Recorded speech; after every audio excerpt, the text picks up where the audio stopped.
یا کوئی فاختہ تھی یا کوئی انفیریئر سپیشیز تھی؟ کیا وہ خاتون نہیں تھی؟ یہاں بھی ذہن انصاف کی ان ڈائمینشنز کو تلاش کرتا رہے گا اور کچھ ڈھونڈ نہ پائے گا۔ نمبر 4، کورٹ میں یہ سوال بار بار اٹھایا گیا کہ قتل کے وقت ملزمہ عصمت آدم جی کراچی میں تھی اور اعانت جرم کیسے کر سکتی ہیں؟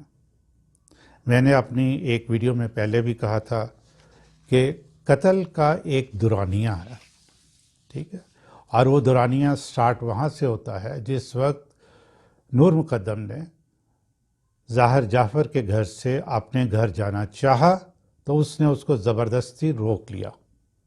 یہاں سے اب وہ مغوی ہو گئی، اغوا ہو گئی، اس پہ زبردستی کی جا رہی ہے۔ تو یہ جو قتل کی ایک پوری واردات ہے اس کا دورانیہ کی ابتدا یہاں سے ہو گئی، اور ختم کہاں ہوئی؟ جب پولیس وہاں پہنچ گئی اور اس نے نور مقدم کی سر اور دھڑ اور ملزم کو آلۂ قتل کے ساتھ اور تمام شواہد وہاں سے اکٹھے کر لیے اور فردر وہاں کوئی ایکٹیویٹی نہیں ہوئی، وہ اینڈنگ پوائنٹ تھا۔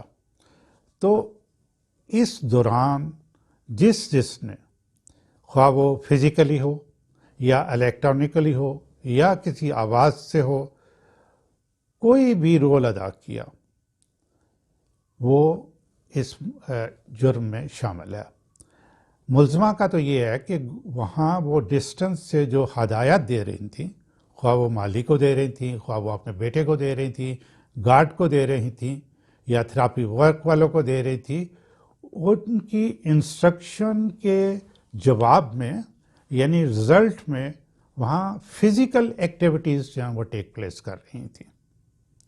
اس لیے ملزمہ کو ضمانت ملنے کا there was absolutely no question, کیونکہ وہ بالکل اس کے اندر جو ہے وہ شامل ہے۔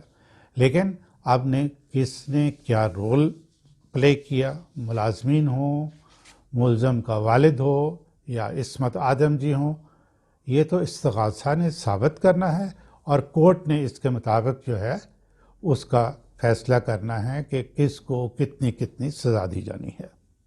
میں تو اس کیس سٹڈی میں اپنے طالب علموں کو یہی بتاؤں گا کہ عصمت آدم جی کی ضمانت میں اس کیس میں پہلی ناانصافی کی اینٹ رکھ دی ہے۔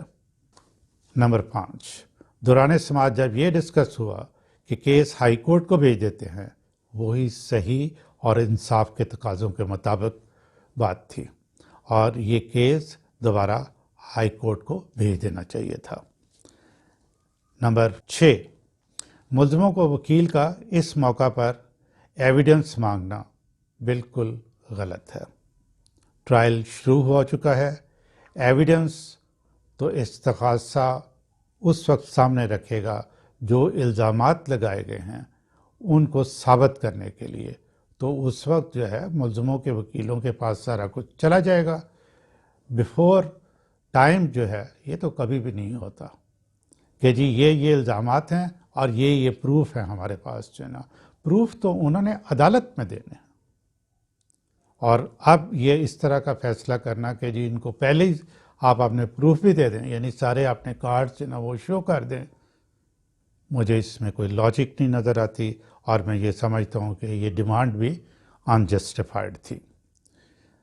نیکسٹ پوائنٹ، مقتولہ کے والد کے وکیل نے دو جو ہیں یعنی شاہ خاور صاحب نے دو جو نا وہ نکات وہاں اٹھائے، ایک انتہائی غیر مناسب اور ایک بہت ہی اچھا۔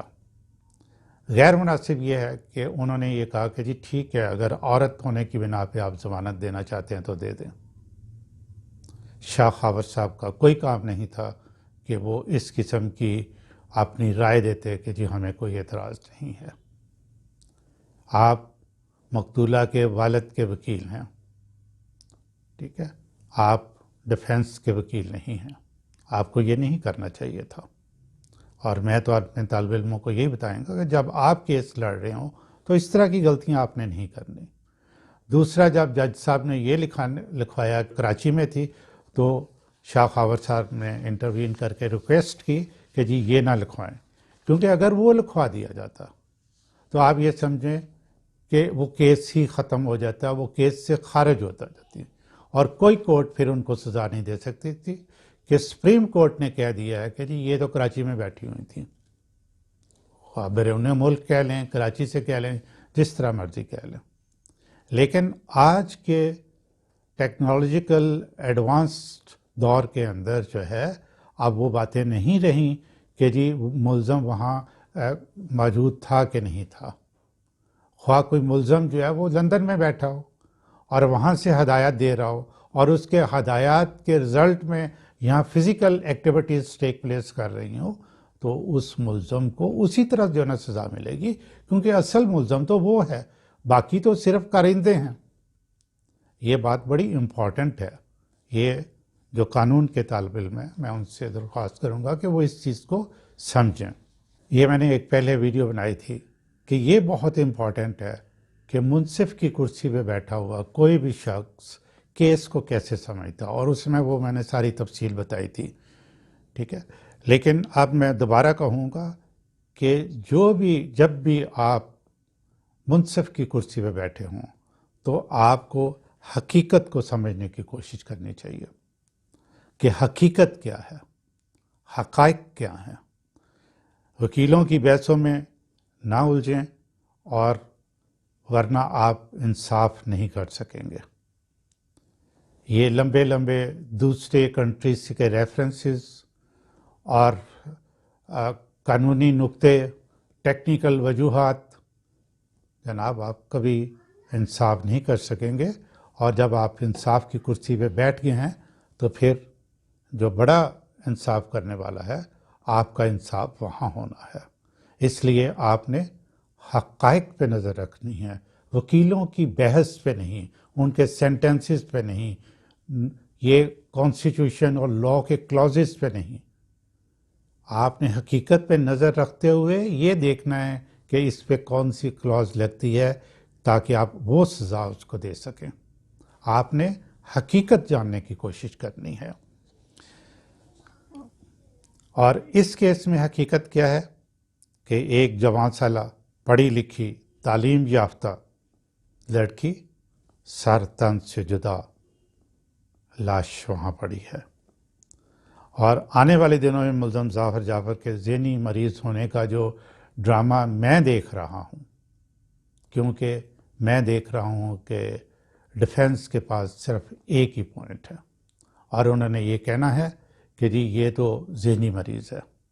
ابھی جب سے یہ گرفتار ہے آج تک کوئی اس نے ایسی حرکت نہیں کی جس سے اس کے ذہنی مریض ہونے کا شائبہ تک ہو سکے۔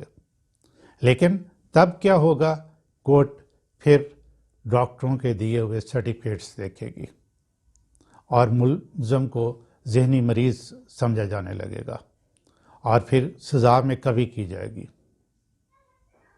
بہت ناانصافی کی بات ہوگی۔ اللہ سے انصاف کی توقع رکھیں۔ ناظرین، آپ میری یہ ویڈیو ضرور دیکھیے گا، نور مقدم ہم شرمندہ ہیں۔